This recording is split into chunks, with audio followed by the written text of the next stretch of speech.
Hello guys, welcome back.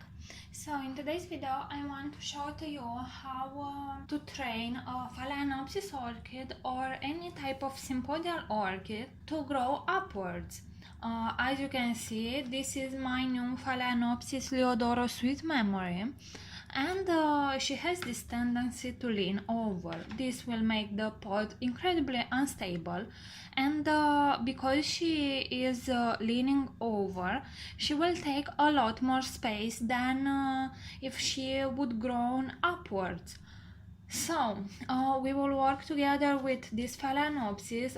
If you remember, when I have received her from Orchid Garden, I took the medium out, and from then I watered her once every 3 days. She has been bare rooted since then, and she is growing a little bud here, so the spike is developing nicely. When I have purchased this orchid, she had only these leaves and these ones here. These 3 leaves grew under my care last year. Now, last year I didn't know how to train orchids to grow upwards, but now I do. And the light source was coming from this direction for this orchid, and as you can see, the leaves are growing towards the light. And if I would have continued to do that, if I would have left the orchid to grow in that direction, she would start to lean over slowly. And I don't like that. I don't like my phalaenopsis to grow that way. I want them to grow upwards. So what I did, from this position, I have turned the plant this way, and now the light was coming from this direction, and as you can see, the new growth that is starting just now to form is growing towards the light. After this leaf will be completely formed and she won't grow anymore, I will turn again the plant this way, so the other leaf, so this leaf will grow completely this way, and then the new leaf will grow towards the light again. So by switching for each leaf the position of the pot and the orientation towards the sunlight, you will get the effect that you want. And by doing this, you will have a beautiful phalaenopsis that is growing upwards, like you see in nurseries or in garden centers. This is because when you have a greenhouse, the light is coming from above, so of course the leaves are oriented towards the sunlight. So with that being said, we will start to work with my phalaenopsis liodoro, and I will show how I will try to correct her position by repotting her, because it is hard to train on phalaenopsis that is already leaning over in the same pot. Usually what you will need to do, it is to take her out of the pot and try to reposition her, so you have a good starting point from which you can start to change the direction of the sunlight, so you can get this nice effect.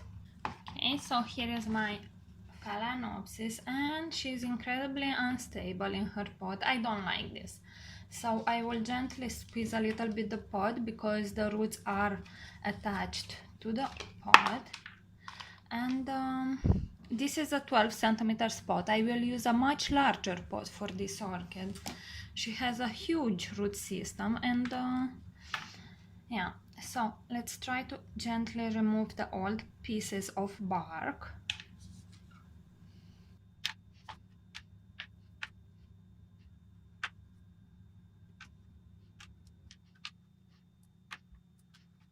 Because I will use inorganic medium, I want to try to remove as many pieces of bark as I can, if possible all of them.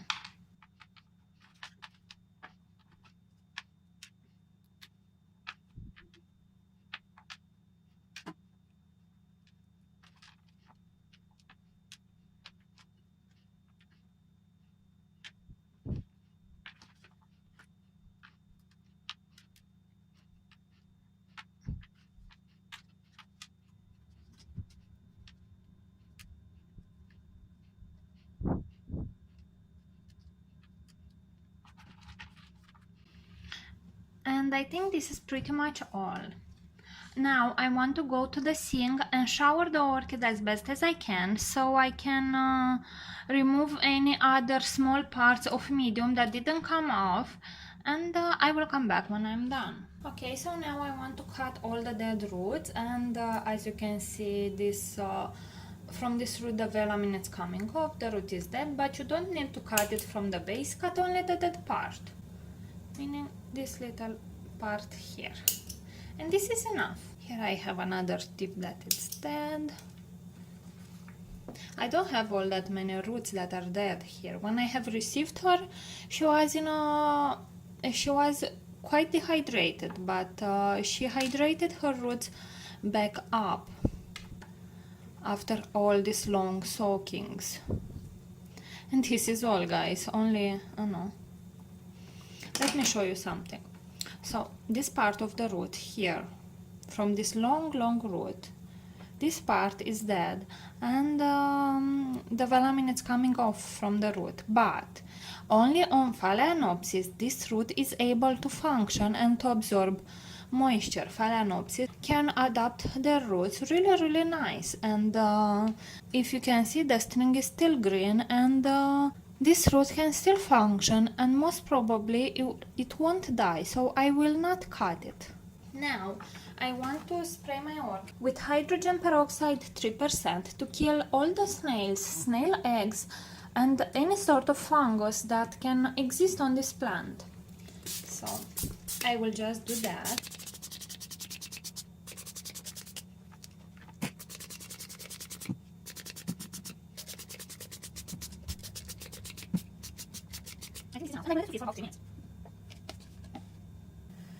Okay, so my orchid is fizzing for about 3 minutes now. Now I want to trim off this old spike here. I will need my 2 hands for this, and I can't do that. I think I need bigger scissors. I will do this off camera. Anyway, so this is the pot that I will use. This is it doesn't says here. It's a 2.2 liter pot. I think it's a 20 or something like that. I think it's a 20 centimeters pot. And now I have more space to work with my orchid. I will try when I pot her to lean it a little bit on the back side, so the new leaves will be able to grow upwards as I want.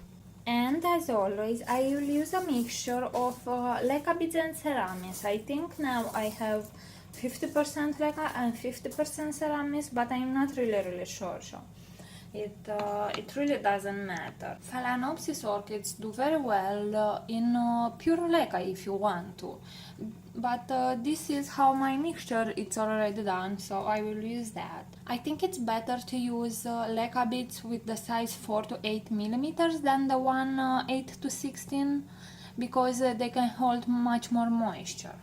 And I want to show to you something. These 3 leaves here and these 2 here grew pretty much upwards like we want, but these 2 here grew leaning over, meaning towards the sunlight.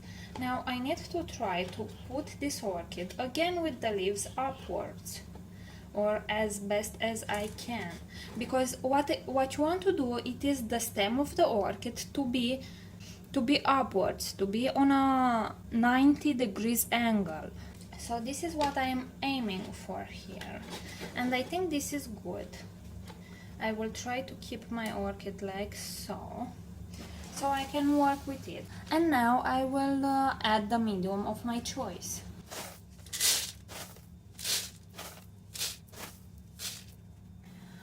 Very soon I will do a watering and fertilizing fertilizer regime, but for now I will only show to you this.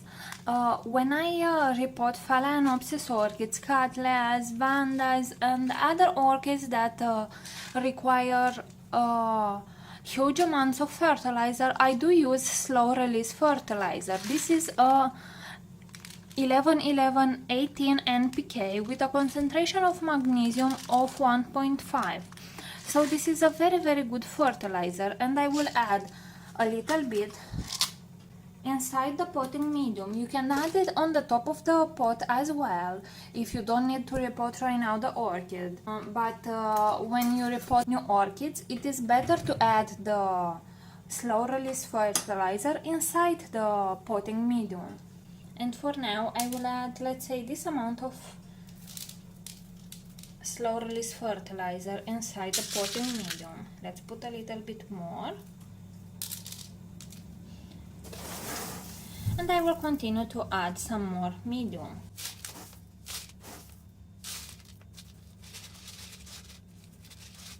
Phalaenopsis orchids are heavy feeders, and when I fertilize them, I usually use about 600 ppm. So with a little bit of the help of my slow release fertilizer, I will make sure they are proper fertilized. They are being properly fertilized. A lot of the times when you buy an orchid from a garden center, you will see that she has huge amounts of blooms. And when you bring it home next year, she does for you 3 to 5 blooms. And this is a pretty poor flowering for a phalaenopsis orchid. If she can produce 10, 15, 20 blooms perhaps, you should think that maybe the cause for her not blooming correctly, it is that you didn't provide it enough fertilizer. So I will add a little bit more, like so, and I will add the rest of the medium.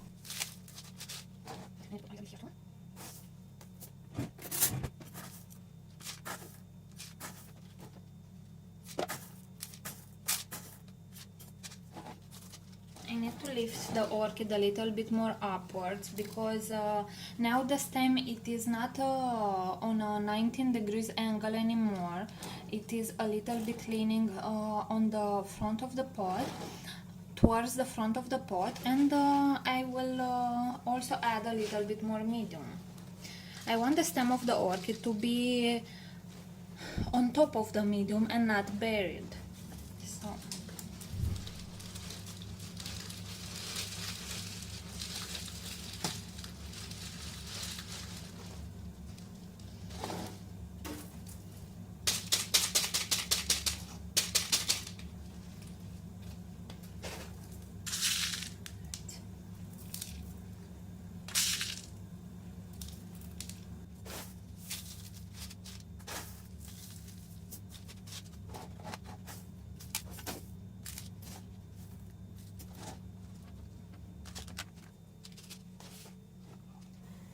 this is pretty much all, guys. As you can see, it is not that hard to train a phalaenopsis orchid to grow upwards, and now I only need to control the light of the orchid to come from this direction, so the leaves will start to form properly. And with each leaf that will grow, I will change the direction, so I will make sure she will continue to grow this way. So this is all for today, guys. Thank you for watching. See you all next time. Bye!